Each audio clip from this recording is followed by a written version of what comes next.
Fear. It is something we all experience, and therefore something we can all appreciate. And perhaps it could be argued that nothing is more destructive to human happiness and well-being than fear itself. Fear is deeply unpleasant, and so no one chooses to live in this state. Rather, fear arises in response to our perception of our environment and our judgment about what our senses are telling us. And so in times of crisis, where our environment is highlighting potential risks, the natural response is to be motivated by fear and to shift our concerns towards self-protection. During times of crisis, this drive can create a struggle as we come up against others that have the same motive.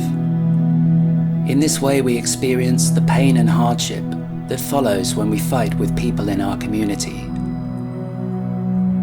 But even though this fact is easy to recognize, it can be difficult to imagine how we could override the impulses which seem to offer the best chances for our survival. After all, if we are surrounded by conditions that are full of panic and selfish grabbing, it seems impossible to imagine how we could respond in any other manner whilst still obtaining the things we need. But this issue has a bigger significance in our times, and it will determine the world of tomorrow. If we accept that our complex society will inevitably suffer periods of crisis, the question for all of us is whether we want to depend solely on the systems of the economy to obtain what we need.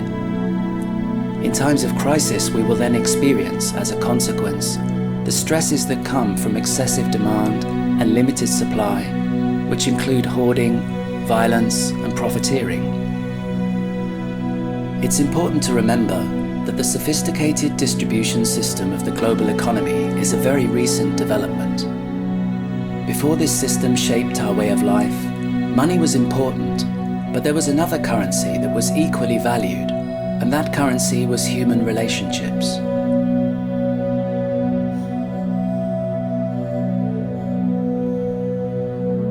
In the course of our life, we can never be truly independent. There will come a day where we have a need we cannot fulfill, and if we cannot pay a stranger, we depend on the willingness of another to give us what we need without the incentive of payment. Thus, in times of crisis, our relationships with the people around us can give us the things we need, even if the market fails to provide. In light of this, our personal relationships are a currency that is equal in value to money, because these connections enable us to find support even in the worst of times. Our connections to other people are a source of support that go beyond the mere exchange of favors. Social interaction is a source of strength and inspiration that is vital for our well-being. The support of other people is very often what sustains us during periods of hardship.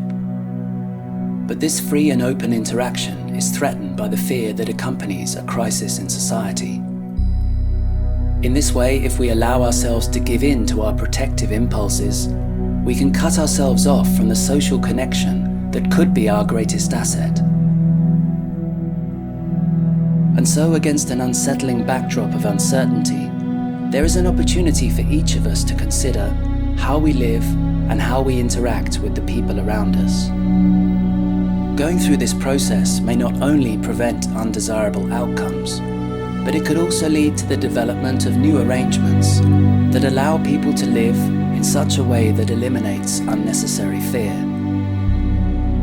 This is an opportunity that is being presented to all of us alive at this time, and it's an opening to change our society in a way that can better serve all of us.